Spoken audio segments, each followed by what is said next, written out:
Halo anak-anak, selamat pagi. Salam jumpa kembali bersama teacher. Saat ini kita akan belajar firman Tuhan dari Alkitab ya. Kita berdoa terlebih dahulu. Anak-anak di rumah, silakan ambil sikap doa. Mari kita berdoa. Bapa dalam surga, terima kasih atas pemeliharaan Tuhan untuk hidup kami, atas kesehatan yang Tuhan berikan untuk kami. Pada saat ini kami mau belajar dari firman Tuhan. Kami mohon Tuhan menolong kami agar kami ketika mendengar firman Tuhan, kami diberi pengertian dan dipimpin Roh Kudus untuk selalu mengingatnya dan melaksanakannya, mentaatinya di dalam kehidupan kami. Ampuni segenap kesalahan dan dosa kami. Di dalam nama Tuhan Yesus kami berdoa. Amin. Nah anak-anak, hari ini teacher mau bercerita kepada kalian dari Alkitab, dari Injil Lukas pasal 19 ayat 28 sampai 40. Nah itu adalah kisah mengenai yang kita biasa sebut dan dengar sebagai Minggu Palem. Apa itu Minggu Palem? Adalah minggu ketika Tuhan Yesus ya akan disalibkan. Nah, jadi hari itu, waktu itu adalah sudah mendekati Paskah. Ya, perayaan Paskah orang-orang Yahudi biasanya dilakukan di kota Yerusalem. Nah, karena sudah mendekati Paskah, maka Tuhan Yesus juga mau pergi ke Yerusalem. Nah, dia pergi bersama beberapa orang muridnya ke Yerusalem. Untuk apa? Untuk merayakan Paskah. Jadi mereka pergi menuju kota Yerusalem. Nah, setelah mereka mendekati ya sebuah bukit, namanya Bukit Zaitun, Tuhan Yesus menyuruh dua orang muridnya, tidak disebut siapa mereka ya. Tuhan Yesus ngomong sama mereka, kalian berdua pergi ke desa yang di depan sana tuh ya, ke kampung yang di depan situ itu. Kamu pergi ke sana dan nanti kamu akan ketemu seekor keledai muda yang betina, yang belum pernah ditumpangi orang. Artinya keledai itu keledai yang masih betul-betul baru ya, yang masih betul-betul murni, yang belum pernah orang tunggangi ya, yang belum pernah ditunggangi orang. Lalu kamu ambil ya, kalau keledai itu akan sedang diikat, Tuhan Yesus bilang ya. Lalu kamu buka ikatannya, kamu ambil bawa ke sini untuk saya pakai. Ya. Dan Tuhan Yesus bilang, kalau ada orang, yaitu yang punya keledai itu bilang, kenapa kalian ambil keledai saya?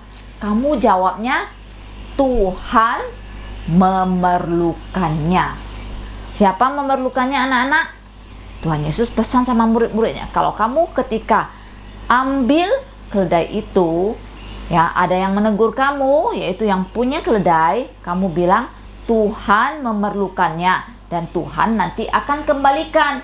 Artinya Tuhan Yesus hanya pinjam. Nah, murid-muridnya mendengar pesan Tuhan Yesus lalu segera pergi ya. Jadi Tuhan Yesus suruh mereka berdua pergi. Ya, lalu mereka pergi. Nah, betul. Anak-anak, waktu mereka sampai ke kampung itu, di jalan mereka melihat ada seekor keledai yang sedang diikat. Dan keledai itu benar-benar keledai yang masih sangat muda, keledai betina yang belum pernah orang tunggangi. Jadi keledai itu apa anak-anak? Keledai itu adalah binatang yang bentuknya mirip dengan kuda, tapi dia lebih kecil ya, lebih lemah dari kuda ya, nggak sekuat kuda, dia lebih kecil bentuknya. Dan Tuhan Yesus pesan punya yang di jalan itu yang betina, yang masih muda ya, yang belum pernah ditunggangi. Nah, betul, waktu mereka sedang buka talinya mau pinjam untuk Tuhan Yesus, tiba-tiba 2 orang datang. Nah, 2 orang ini adalah yang punya keledai. Ya, mereka bilang, kenapa kalian ambil keledai saya? Kenapa lepaskan talinya? Lalu, apa jawab kedua muridnya? Mereka menjawab seperti yang Tuhan Yesus pesan. Mereka bilang apa? Tuhan memerlukannya. Ya, Tuhan membutuhkannya. Nanti Tuhan akan kembalikan. Lalu kedua orang sangat heran ya, orang yang nggak kenal ya, kedua orang yang punya keledai juga langsung pinjamkan loh. Kenapa Tuhan Yesus bisa begitu tahu ya? Kok di kampung situ di tengah jalan ada yang punya keledai yang diikat? Kenapa anak-anak? Karena Tuhan Yesus itu Allah yang Maha Kuasa, Dia Maha Tahu ya. Jadi apapun yang ada di dunia ini ya, bahkan pikiran kamu di dalam hati kamu ya, di dalam otak kamu sedang pikirkan apa, Tuhan Yesus tahu. Nah, setelah itu mereka pinjamkan ya dengan senang hati. Lalu mereka bawa kembali ya kepada Yesus. Lalu apa? Murid-murid itu buka baju mereka ya, taruh baju di atas keledai ini. Lalu mereka membantu Tuhan Yesus naik ke atas keledai itu. Nah, supaya Tuhan Yesus bisa tunggangi, supaya Tuhan Yesus bisa pakai keledai itu masuk ke kota Yerusalem. Ya, lalu Tuhan Yesus menunggangnya masuk ke kota Yerusalem. Duduk di atas keledai itu. Nah, waktu masuk ke kota Yerusalem, ya, begitu banyak orang yang mengikuti Yesus ya. Ini adalah pengikut Yesus ya. Jadi murid-murid Tuhan Yesus yang lain ya. Jadi murid-murid Tuhan Yesus itu selain yang 12 orang tuh banyak lagi pengikut yang lain ya, yang sudah ya melihat apa saja yang Tuhan Yesus sudah lakukan ya. Melihat Tuhan Yesus punya hidup, melihat Tuhan Yesus lakukan mujizat. Jadi ini semua orang di situ ya, tiba-tiba mereka melihat Tuhan Yesus menunggang keledai masuk kota Yerusalem. Lalu apa yang mereka perbuat? Nah, mereka mengelu-elukan Tuhan Yesus. Nah, inilah yang disebut dengan Minggu Palem ya, yang dimulai ketika Tuhan Yesus dielu-elukan di Yerusalem. Ya, Tuhan Yesus dielu-elukan itu artinya apa ya? Dipuji-puji. Ya, bagaimana mereka memuji-muji Tuhan Yesus? Mereka lalu membentangkan banyak pakaian mereka di jalan. Bahkan mereka ambil daun-daun palem. Ya, apa itu daun palem? Daun yang bentuknya seperti daun kelapa ya. Ya, mungkin itu dari pohon buah itu ya. Buah zaitun. Ya, lalu mereka potong, lalu mereka juga bentangkan. Lalu mereka bukan hanya bentangkan, mereka apa? Kibas-kibas gitu ya, kipas-kipas. Lalu mereka bilang, Hosana. Mereka elu-elukan Tuhan Yesus. Hosana putra Daud. Hosana putra Daud itu artinya apa? Putra Daud artinya Tuhan Yesus itu keturunan Raja Daud. Hosana itu artinya selamatlah Raja ya. Wow, selamat. Jadi mereka itu menganggap Tuhan Yesus Raja. Nah, lalu mereka bilang, Hosana ya putra Daud. Hosana ya, diberkatilah Raja yang datang dalam nama Tuhan.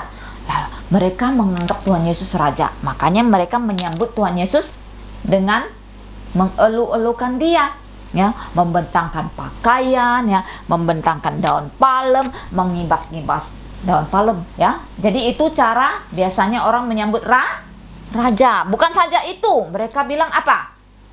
Hosana, damai sejahtera di sorga ya, damai sejahtera di sorga mereka bilang, dan kemuliaan untuk Raja ya. Lalu mereka berseru-seru seperti itu. Tuh, coba kamu lihat ya, reaksi mereka itu semua pengikut-pengikut Yesus ya. Mereka ambil daun palem ya, mereka berteriak-teriak ya. Diberkatilah Dia, yaitu Raja yang datang dalam nama Tuhan, mereka bilang. Lalu mereka bilang apa tadi? Teacher ada sebut tiga macam. Mereka bilang apa? Pertama, Hosana apa? Hosana putra Daud. Yang kedua, hosana apa? Hosana, diberkatilah raja yang datang dalam nama Tuhan. Yang ketiga apa? Hosana, damai di sorga dan kemuliaan di tempat yang maha tinggi. Nah, mereka teriak-teriak seperti itu. Tetapi anak-anak tahu nggak? Di antara mereka ada beberapa orang Farisi. Nah, orang Farisi itu adalah orang yang selalu tidak suka dengan Tuhan Yesus. Mereka tidak suka dengan Tuhan Yesus karena mereka apa? Membenci Tuhan Yesus karena mereka takut Tuhan Yesus. Mereka iri kepada Tuhan Yesus. Mereka takut Tuhan Yesus apa? Merebut ya ketenaran mereka ya, karena selama Tuhan Yesus hidup, Tuhan Yesus selalu apa? Menkecam mereka karena mereka itu sangat apa? Munafik. Ya, sangat berpura-pura. Dan Tuhan Yesus selalu membongkar kebusukan mereka ya, mengecam kemunafikan mereka. Lalu di antara mereka yang sedang mengeluh-elukan Tuhan Yesus itu ada juga beberapa orang Farisi yang melihat, mereka pasti pikir ya, kenapa ini orang teriak-teriak hosana ya, bising ya, karena mereka nggak suka Tuhan Yesus dipuji-puji, mereka nggak suka Tuhan Yesus dielu-elukan. Lalu mereka bilang sama Tuhan Yesus, Yesus, stop mereka, suruh mereka berhenti berteriak-teriak. Tuhan Yesus mau nggak dengar mereka? Apa Tuhan Yesus bilang? Oh iya, baik orang Farisi, saya akan stop mereka dengan teriak-teriak. Enggak, Tuhan Yesus bilang apa? Tuhan Yesus bilang, kalau mereka tidak teriak-teriak, ya, nanti batu yang teriak-teriak. Nah, apa artinya anak-anak? Itu artinya Tuhan Yesus memberitahukan dia, memang mereka harus mengeluh-elukan saya. Karena Tuhan Yesus saat itu dia memasuki Yerusalem itu dia sudah tahu waktunya untuk disalibkan sudah tiba. Tapi Tuhan Yesus tidak takut. Dia tahu dia akan disalibkan di mana? Di Yerusalem. Tetapi dia masih pergi ke Yerusalem. Kalau kita manusia kan kita takut mati. Iya nggak anak-anak? Kalau kita sakit aja kita langsung berobat. Pergi ke dokter, minum obat. Ini Tuhan Yesus dia tahu loh, dia akan disalibkan di Yerusalem, tapi dia tetap masuk ke Yerusalem. Ya. Dia tetap masuk. Ya, dia pergi. Ya, menuju Yerusalem. Dia tahu dia akan disalibkan. Jadi dia taat. Taat betul sama kehendak Allah Bapa di surga, ya. Dan dia masuk dengan menunggang keledai. Anak-anak harus ingat ya, dia menunggang keledai, bukan menunggang kuda. Ya, kalau orang menunggang kuda itu sangat megah, ya enggak? Wah, kudanya begitu kuat, begitu jantan, ya, begitu cepat, ya larinya, ya, begitu perkasa, ya, menunjukkan sepertinya mau berperang, tetapi dia menunggang keledai. Tuhan Yesus menunggang keledai. Keledai itu lebih lemah, jalannya lebih lambat dari kuda, jalan pelan-pelan masuk ya. Karena apa? Tuhan Yesus itu betul-betul Raja Damai. Dia datang ke Yerusalem ya. Nanti dia akan disalibkan, mati untuk dosa-dosa kita, menjadi Raja Damai. Dan memang orang-orang yang mengeluh-elukan dia itu menanti-nantikan Tuhan Yesus menjadi raja mereka. Ya. Mereka ingin Tuhan Yesus menjadi raja mereka. Ya, mereka pikir Tuhan Yesus bisa menjadi raja secara politik. Mereka pikir Tuhan Yesus bisa berperang untuk mereka. Tetapi mereka tidak ngerti kalau Tuhan Yesus itu adalah Raja Damai yang akan mendamaikan kita. Ya, mendamaikan anak-anak, mendamaikan teacher, mendamaikan semua manusia dengan Allah. Di mana mendamaikannya? Ketika Tuhan Yesus nanti ya, setelah kejadian dia dielu-elukan, dia akan disalibkan. Nah, saat dia disalibkan, dia mati ya, mencucurkan darahnya untuk kita. Saat itulah dia menjadi Raja Damai kita. Ya, dia mendamaikan kita dengan Allah. Karena kalau tidak ada Tuhan Yesus mati di atas kayu salib untuk kita, kita selamanya itu musuh dari Allah. Kita itu manusia ya, keturunan Adam yang sudah berdosa, tidak mungkin bisa damai lagi dengan Allah. Selamanya menjadi musuh Allah, selamanya hidup dalam kutukan Allah ya. Dan kalau mati pasti ke neraka, kecuali kalau kita menerima Raja Damai ini ya, menerima Tuhan Yesus. Nah, jadi Tuhan Yesus menjawab ya tadi ya, Tuhan Yesus menjawab, kalau mereka ini tidak teriak-teriak ya, mengeluh-elukan saya, maksudnya, maka batu yang akan berteriak-teriak. Jadi ini ya, Tuhan Yesus menjawab mereka. Nah, itulah anak-anak, cerita dari teacher. Yang penting anak-anak harus ingat ya, Tuhan Yesus adalah Raja Damai ya. Dia masuk ke kota Yerusalem dengan menunggang keledai untuk menjadi Raja Damai ya. Bagi siapa? Bagi semua manusia. Oke, kita berdoa. Anak-anak, silakan ambil sikap doa di rumah, kita berdoa. Bapa dalam surga, terima kasih untuk pelajaran yang sudah kami dengar tentang Tuhan Yesus. Pada Minggu Palem, dia memasuki kota Yerusalem, dielu-elukan. Tuhan Yesus adalah Raja Damai. Kami sudah mendengar bagaimana Tuhan Yesus memasuki kota Yerusalem dan bagaimana dia dielu-elukan, disambut oleh para pengikutnya. Kiranya Tuhan hal ini selalu mengingatkan kami bahwa Tuhan Yesus dia masuk sebagai Raja Damai untuk memberikan kemenangan kepada kami para pengikut dan orang-orang yang percaya kepadanya, bukan kemenangan atas peperangan secara fisik, tetapi kemenangan atas kematian. Karena kami tahu setelah Tuhan Yesus mati untuk kami, dia bangkit dari kematian pada hari ketiga. Tolonglah kami Tuhan untuk menjadi anak-anak yang selalu taat kepada firman Tuhan. Ampuni segala dosa dan kesalahan kami. Di dalam nama Tuhan Yesus kami berdoa. Amin. Nah anak-anak, pelajaran agama kita dari Alkitab, Lukas pasal 19 ayat 28 sampai 40 sampai di sini ya. Kita akan berjumpa kembali pada kesempatan yang lain. Bye bye.